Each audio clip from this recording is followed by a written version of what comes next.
There are some dangerous teachings out there about women in leadership. In fact, they might be the dominant teachings out there, so let's talk about it. These dominant, dangerous teachings that I'm talking about, they are actually misunderstandings and misapplications of a certain number of verses in the New Testament, and they highlight why it is so important to know how to study Scripture effectively and well. What I'm talking about is knowing basically what culture was it written to, who was it written to, who wrote it, essentially who gave it, who received it, what was the world like that they lived in, and what did the language actually mean to them.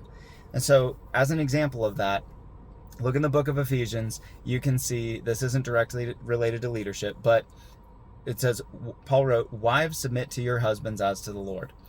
Now, did you know that the verse right before that says, "Submit to one another out of reverence for Christ"?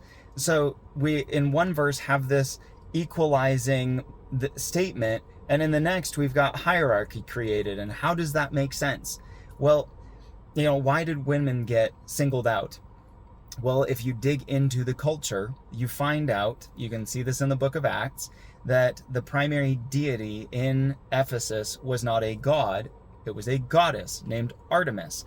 And the long story short is that this female deity worship created a microculture in Ephesus where women were dominant and in fact would sometimes be domineering over men, which then makes sense why elsewhere, I believe in Timothy, Paul says, "I don't allow women to exercise authority over men."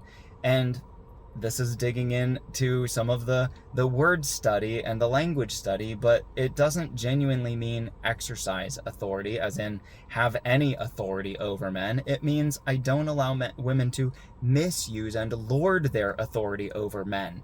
Now, you might remember Jesus gave that same instruction to men about lording authority over each other. He says, it shall not be this way among you, but you serve one another. I could get into more examples of this, but the heart of this is revealing the heart of God. That the heart of this is we want godly leadership. And what that means is we need to have leaders who look and act and behave like God does.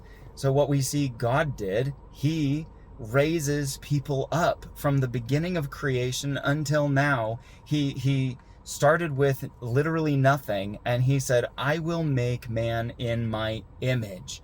How incredibly generous is that? Like, there's nobody compelling God to do that. He's just like, I'm going to give this away for free. I'm going to create Adam, create Eve, man and woman in my image, and I'm going to do life with them. Like, mind-blowingly good. This is crazy.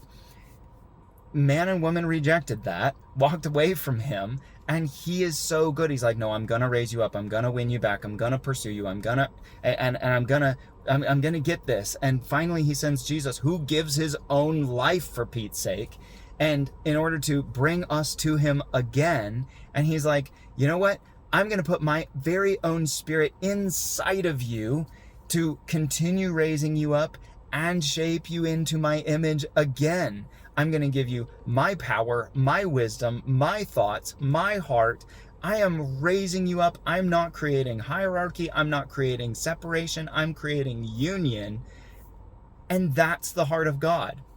So anything you see in leadership that is like, that isn't developmental, that isn't raising people up, that is creating hierarchy, that is creating like separation, like unless it is a structure designed to raise people up, because there are steps in processes, they're not, it's not like you just create equality instantly.